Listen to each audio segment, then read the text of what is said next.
With the advent of DNA kits, there basically is no such thing as donor anonymity anymore. Because once you take a DNA testing kit, you can seek out your donor through the multiple databases that are available.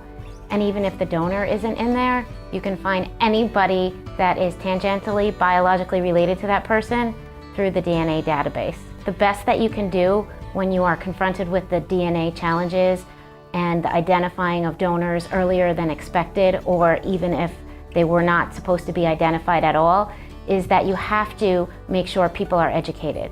Because unfortunately, the technology isn't going to go away, and you're not going to be able to tell children not to search for their biological contributors. Even if you tell them or promise or sign a contract, the children weren't born at the time these contracts were made. And just because you tell a child to do something does not mean that child will do it. I don't think that there is any such thing as donor anonymity anymore.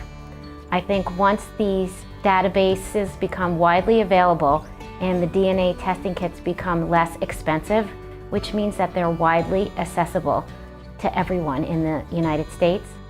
So once the databases become full of all these individuals, it's impossible to call anybody anonymous. Pretty soon everybody is going to know all their DNA sequencing. For past donors, their expectation was that they would be anonymous and they would never be found out. And unfortunately, that expectation is now no longer realistic. It's unfortunate, but what they were promised is not going to be a viable option.